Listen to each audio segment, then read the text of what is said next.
ചേച്ചി പറഞ്ഞു ചേച്ചി സിനിമയിലോട്ട്, ബട്ട് അമ്മു ദേവിക്ക് ഇതുപോലെ ഒരു ആഗ്രഹമുണ്ടോ സിനിമയിലോട്ട് വരണം?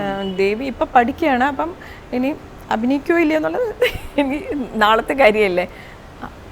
ചെയ്യാതിരിക്കാം എന്നുള്ളത്. അവളൊന്നും ആർട്ടിസ്റ്റിക്കലി കുറച്ച് ടാലൻറ്റഡ്, ഫ്ലൂട്ടും പിയാനോയും ഒക്കെ പഠിച്ചിട്ടുണ്ട്. ലൈക്ക് അവരുടെ ഒരു ലണ്ടൻ അവരുടെ ABRSM എന്ന് പറഞ്ഞിട്ടൊരു ബോർഡുണ്ട്. അതിൻ്റെ എക്സാംസ് ഫ്ലൂട്ടിൻ്റെയും പിയാനോൻ്റെയും ഗ്രേഡ് 8 ആണ് അവർ ലാസ്റ്റ്. അത് രണ്ടും ചെയ്തിട്ടുണ്ട്.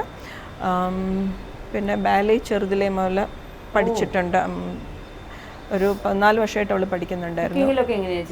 ഞാനാ വലിയ കുഴപ്പമില്ലാതെ കുക്ക് ചെയ്യും. അപ്പം എനിക്ക് ഏറ്റവും വലിയൊരു ഇതെന്ന് പറഞ്ഞാൽ ബഹ്റൈനിൽ ഞാൻ ഒരു മെമ്പറാണ് ബഹ്റൈൻ ഇൻ്റർനാഷണൽ ഗോമേ ക്ലബ്ബ് എന്ന് പറഞ്ഞിട്ട്. അപ്പം പല രാജ്യത്തു നിന്നുള്ള സ്ത്രീകൾ കൂടെ അപ്പം മാസത്തിൽ 2 ചൊവ്വാഴ്ച ഓരോരുത്തരുടെയും വീട്ടിൽ, ഓരോ മെമ്പറിൻ്റെയും വീട്ടിൽ. അപ്പം ഞങ്ങളൊരു 18 പേരുണ്ട്. അപ്പം ഡിഫറെൻറ്റ് നാഷണാലിറ്റീസാണ്. അപ്പം പലരുടെയും കുക്കിംഗ് ഞങ്ങൾക്ക് പഠിക്കാൻ പറ്റും. നമ്മുടെയൊക്കെ ഒത്തിരി ഡിഫറെൻ്റ് ആണ് അവരുടെ ഇൻഗ്രീഡിയൻസ്. ചിലത് നമ്മൾ കണ്ടിട്ടും കേട്ടിട്ടും ഇല്ലാത്ത. അപ്പം ഞങ്ങളെടുത്ത് മണത്തൊക്കെ നോക്കി ഇത് ഏത് മണമാണെന്നൊക്കെ എന്ന് വെച്ചാൽ നമ്മൾക്ക് അറിയാത്ത സാധനങ്ങളാണ് കുറേ സാധനങ്ങൾ. അപ്പം അങ്ങനെ കുറേ. അപ്പം ശരിക്കും പറഞ്ഞാൽ ഞാൻ നാളെ രാവിലെ പോകാൻ കാരണം തന്നെ എൻ്റെ ഈ ഗോമേ ക്ലബിൻ്റെ ആനുവൽ ലഞ്ചാണ് നാളെ. അപ്പോൾ നാളെ ലഞ്ച് ആയതുകൊണ്ട് എല്ലാ നാഷണാലിറ്റീസും ഒത്തുകൂടുകയാണ്. ചേച്ചിയുടെ മാസ്റ്റർ പീസ് എന്തായിരിക്കും? അല്ല എൻ്റെ വീട്ടിൽ വന്നപ്പോഴത്തേക്കും ഞാനിപ്പോൾ 3 വർഷമേ ആയുള്ളൂ ഈ ഇതിലെ മെമ്പറായിട്ട്. ഒരു വർഷം കപ്പയും മീനുമായിരുന്നു. പിന്നെ ഇടിയപ്പം, പുട്ട്, മുട്ടക്കറി, കടലക്കറി. അപ്പോൾ ഇതൊന്നും ഇവർ കണ്ടിട്ടും കേട്ടിട്ടും ഇല്ലാത്ത സാധനങ്ങളാണ്.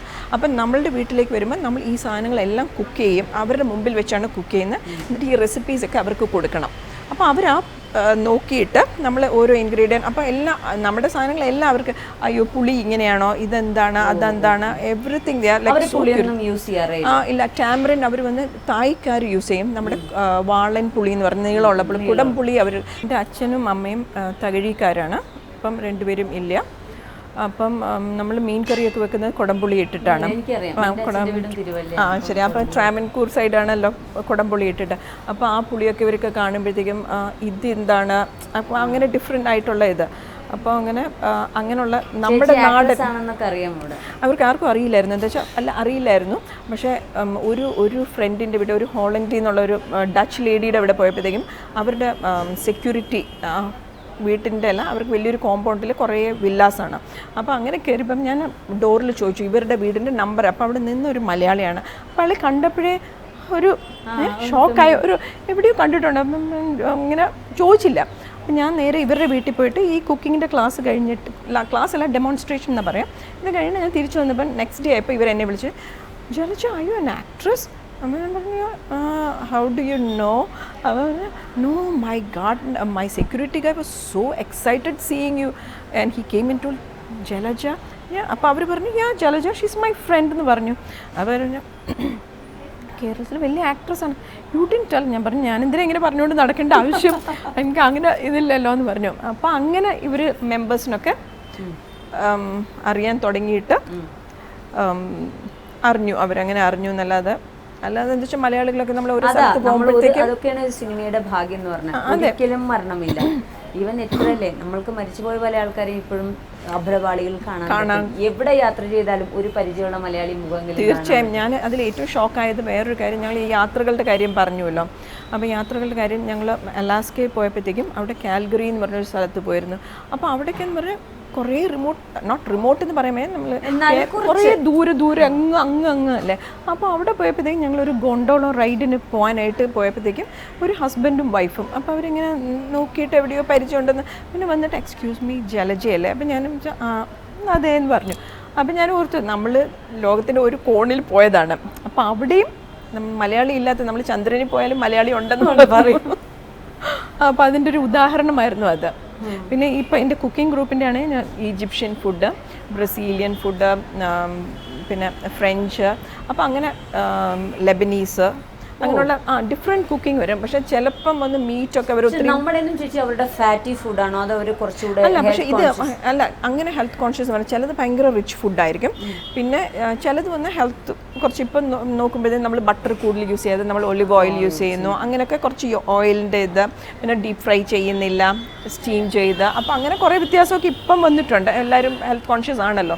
അപ്പോൾ അങ്ങനെ അതല്ലാതെ ഈയിടെയായിട്ട് ലൈക്ക് കേക്കും ബേക്കിംഗ് അങ്ങനെയൊക്കെ ഉള്ള സംഭവം അതിലൊക്കെ ഇൻട്രസ്റ്റ് ഉണ്ട്. അപ്പോൾ അങ്ങനെയൊക്കെ കുറച്ച് ക്ലാസ്സസ് ഒക്കെ പോയി ചെയ്തിട്ട് ലൈക്ക് അപ്പോൾ എൻ്റെ സമയം എന്ന് പറയുന്നത് അത്രയും ഭൂമിന് ഇത്രയും വലിയൊരു എക്സ്പീരിയൻസ് ആണ്.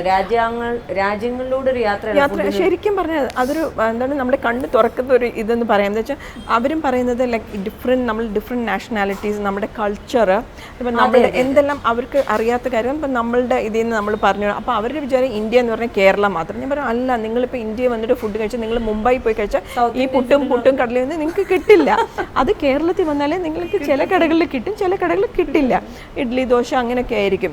അപ്പോൾ അങ്ങനെ അവർക്കൊരു എന്താ വെച്ചാൽ അപ്പോൾ ഞാൻ പറയും നിങ്ങൾ ഇന്ത്യ എന്ന് പറയുന്നത് നിങ്ങൾ യൂറോപ്പിൽ പോകുന്ന പോലെയാണ്. ഇപ്പോൾ യൂറോപ്പിലാണെങ്കിൽ ഇപ്പം പോർച്ചുഗലോ ഫ്രാൻസോ ജർമ്മനി എന്ന് പറയുന്നത് ഓരോ കൺട്രിയാണ്. പക്ഷേ ഇന്ത്യ എന്ന് പറയുന്ന ഒരു മഹാരാജ്യത്തിൽ ഓരോ കുഞ്ഞു കുഞ്ഞു സ്റ്റേറ്റ് എന്ന് പറഞ്ഞാൽ ഓരോ കൺട്രി പോലെയാണ്. പക്ഷേ ഞങ്ങൾക്ക് തന്നെ ഇപ്പം ഞാൻ കേരളത്തിൽ നിന്നാണെങ്കിലും ചിലപ്പോൾ എനിക്ക് ഗുജറാത്തിലെ ഫുഡ് എനിക്കറിയില്ല, അവരുടെ ഭാഷ അറിയില്ല, അവരുടെ കൾച്ചർ ട്രഡീഷനൊക്കെ അത്രയും വ്യത്യാസമാണ്. അപ്പം ഞങ്ങൾക്കേ അതൊരു വ്യത്യാസമാണ്. അപ്പോൾ അവർ പറയുന്നത് ഇന്ത്യ എന്ന് പറയുമ്പോൾ you get this kind of food. Never you will never get this kind of food. You have to come to Kerala. അതും കേരളത്തിൽ ഇപ്പം ഞാൻ പറഞ്ഞ പോലെ എനിക്ക് എൻ്റെ അമ്മ ട്രാവൻകൂർ കുക്കിംഗ് ആണല്ലോ. അപ്പോൾ അതിൽ ഞാനും പഠിച്ചിരിക്കുന്നത്.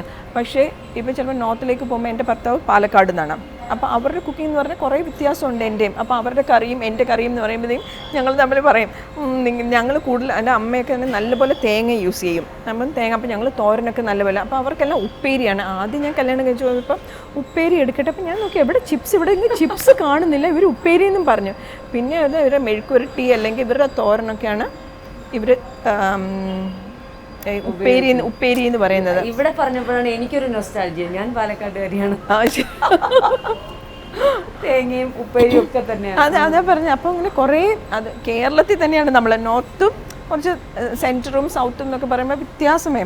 അപ്പോൾ ഒരു സ്റ്റേറ്റിൽ തന്നെ എത്ര വ്യത്യാസം, അപ്പോൾ നമ്മുടെ കൺട്രിക്കകത്ത് എത്ര വ്യത്യാസമാണ്. തിയേറ്ററിൽ പോയി സിനിമ കാണാറുണ്ടോ? ഇപ്പം ഈവൻ ഫെസ്റ്റിവൽസ് അല്ല ഞാൻ ഉദ്ദേശിച്ചത്, റിലീസസ്. ഇവിടെ നാട്ടിൽ വരുമ്പോഴും ഓടുന്നതാണ്. ഇപ്രാവശ്യം എനിക്ക് അത്ര സമയം കിട്ടിയില്ല. പക്ഷെ അല്ലെന്നുണ്ടെങ്കിൽ ഇവിടെ പടങ്ങൾ കാണാറുണ്ട്. 2000-ന് ശേഷം ഇങ്ങോട്ട് നോക്കുകയാണെങ്കിൽ ചേച്ചിയുടെ മനസ്സിൽ ചേച്ചിക്ക് ഇൻഫ്ലുവൻസ് ചെയ്തിട്ടുള്ളൊരു നടി എന്ന് പറയും. ഇൻഫ്ലുവൻസ് അല്ല, ചേച്ചിക്ക് ഇഷ്ടം തോന്നുന്നൊരു നടി. ഇഷ്ടം മീൻസ് എന്താ ഞാൻ പറഞ്ഞ അങ്ങനെ ഒരു സ്നേഹമല്ല, എന്നാലും അപ്പീൽ ചെയ്തിട്ടുള്ളൊരു നടി എന്ന് പറയുന്നത് കാവ്യ മാധവൻ. നല്ലൊരു ആർട്ടിസ്റ്റാണ്. കുറേ നല്ല ക്യാരക്ടേഴ്സും നല്ല പോലെ എനിക്ക് തോന്നുന്നത്. ബട്ട് ഓഫ്കോഴ്സ് പുതിയൊരു ക്രോപ്പ് ഓഫ് ആർട്ടിസ്റ്റ് എന്ന് പറയാനായിട്ട് കുറേ ആൾക്കാർ വന്നിട്ടുണ്ടല്ലോ. അല്ല ഇതിപ്പോൾ പുതിയ റീമ കല്ലിങ്കൽ, അവരൊക്കെ നല്ല കഴിവുള്ള കുട്ടികളാണ്. കുറേ പവർഫുൾ ക്യാരക്ടേഴ്സ് എനിക്ക് തോന്നുന്നു കാവ്യാന്ന് തോന്നുന്നു കുറേ കൂടെ ഒരുപാട് സിനിമകൾ ചെയ്തിട്ടുണ്ട്. പിന്നെ റീമ പുതിയതാണ്. പിന്നെ അല്ലാതെ ഭാവനയുണ്ട്. കുറേ പുതിയ കുട്ടികളുണ്ടല്ലോ. ഇപ്പോഴത്തെ പുതിയ ആൾക്കാരെയൊക്കെ ചേച്ചി എനിക്ക് ആരെയും പരിചയമില്ല. ഞാൻ എന്താ വെച്ചാൽ ഞാൻ പറഞ്ഞ പോലെ ഞാൻ അവരെ പടത്തിൽ കാണുന്നു എന്നല്ലാതെ ഞാൻ കണ്ടിട്ടില്ലല്ലോ. അപ്പോൾ എനിക്കറിയില്ല അങ്ങനെ ആരെയും. മഞ്ജുവിനെ തന്നെ മിനിഞ്ഞ ഫെസ്റ്റിവലിനാണ് ഞാൻ ആദ്യമായിട്ട് കാണുന്നത്.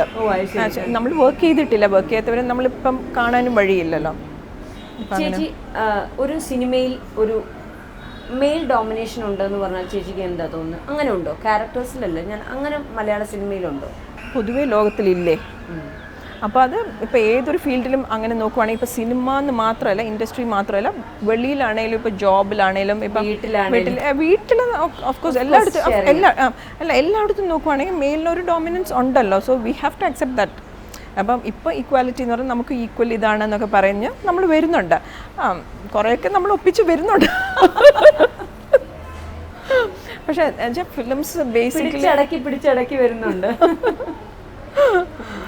ഫിലിംസ് എന്ന് പറയുമ്പോഴത്തേക്കും കുറേ ഫീമെയിൽ ഓറിയൻറ്റഡ് ക്യാരക്ടേഴ്സ് കുറച്ച് ഞാൻ ചെയ്തിട്ടുണ്ടെങ്കിലും ബട്ട് ബേസിക്കലി നമ്മൾ പടം നോക്കുമ്പോൾ മെയിൽ ഓറിയൻറ്റഡ് തന്നെയാണ് ക്യാരക്ടേഴ്സ് ആണെങ്കിലും നോക്കുമ്പോഴത്തേക്കും. പിന്നെ അതിൽ ഫീമെയിലിന് ചില പടത്തിൽ male and female equal importance വരുന്നുണ്ട്. ചിലതാണെങ്കിൽ മെയിലിന് തന്നെയാണ് പ്രോമിനൻസ് വരുന്നത്. അല്ല പക്ഷേ ഈ പറഞ്ഞ പോലെ ഒരു കഥയിലാണെങ്കിലും എത്രത്തോളം വ്യത്യാസമില്ലേ. ഒരു 80s എന്നൊക്കെ പറഞ്ഞിട്ടുണ്ടെങ്കിൽ ആ സിനിമയിലെ ഒരു റിച്ച്നെസ് ഉണ്ടായിരുന്നു. അന്നത്തെ ഒരു കഥയായാലും ഇന്നിപ്പോ എന്ന് പറഞ്ഞാൽ എവിടുന്നെങ്കിലും ഒക്കെ നമ്മൾ തട്ടിക്കൂട്ടുന്നതാണ്. അതിപ്പോൾ ഞാൻ പറഞ്ഞ പോലെ ഇവർ പറയുന്നു കഥയില്ല എന്നൊക്കെ പറയുന്നു. അത് എനിക്കറിയില്ല. ഇപ്പോൾ ഈ പറഞ്ഞ പോലെ എനിക്ക് ഇപ്പോഴത്തെ എന്താണെന്നുള്ളത് സംഭവം ശരിക്കും അറിയില്ല. പക്ഷേ ചില പടങ്ങൾ നമ്മുടെ മനസ്സ് എന്താ വെച്ചാൽ നല്ല പടങ്ങളാണ്, കാണുമ്പോഴേ നമുക്കൊരു നല്ല പടമാണല്ലോ. പക്ഷേ ചിലതാണെങ്കിൽ നമ്മൾ കണ്ടിട്ട് ഇറങ്ങുമ്പോഴത്തേക്കും ഒന്നുമില്ല, പിന്നെ എന്തിനാ അതിൽ കയറി കാശ് കളഞ്ഞെന്ന് നമുക്ക് തോന്നും.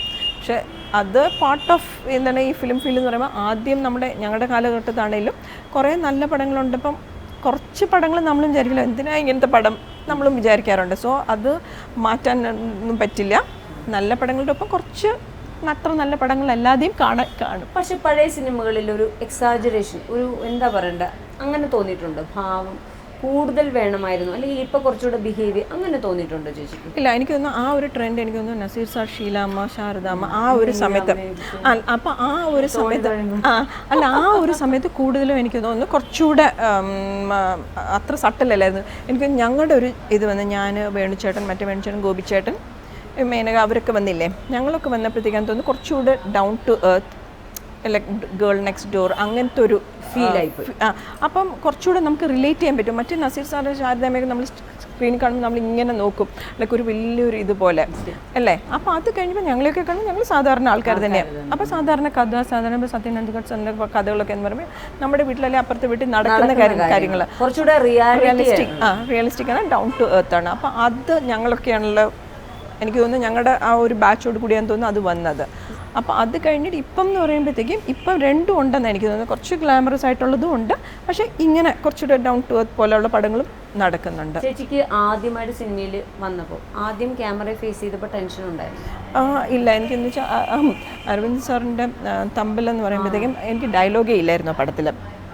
അപ്പം സാർ എല്ലാം പറഞ്ഞു തന്നു, ലൈക്ക് ആദ്യമായിട്ട് അവിടെ നോക്കണം, ഇതാണ്, അല്ലെങ്കിൽ ഇങ്ങോട്ട് നോക്കണം, എല്ലാം പറഞ്ഞു തന്നുകൊണ്ട് അങ്ങനെ ഭാവം എന്നൊക്കെ ഉള്ളത്.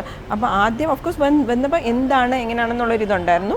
പക്ഷേ ഞാൻ ഈ പറഞ്ഞ കുഞ്ഞിലെ ഡാൻസൊക്കെ പഠിച്ചിട്ടുണ്ട്, മലേഷ്യയിൽ ഡാൻസ് പഠിച്ചിട്ടുണ്ട്. ഡാൻസിൽ അവർ കുഞ്ഞു ആയിരുന്നപ്പോൾ സ്റ്റേജിലൊക്കെ പെർഫോം ചെയ്തിട്ടുണ്ട്. അപ്പോൾ അങ്ങനൊരു എന്താണ്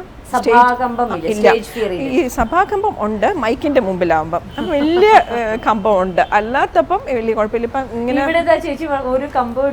അത് ഞാൻ സംസാരിക്കുമല്ലേ, ഇപ്പം അഭിനയിക്കുവാണെങ്കിൽ ഞങ്ങൾ ഇങ്ങനെ അഭിനയിക്കല്ലേ. പക്ഷെ മറ്റേത് നമ്മൾ മൈക്ക് നോക്കി നേരെ ഇത്രയും പേരുടെ മുമ്പിൽ നിൽക്കുമ്പോൾ പറയാൻ ഉദ്ദേശിച്ചതും എല്ലാം പോയി കിട്ടും.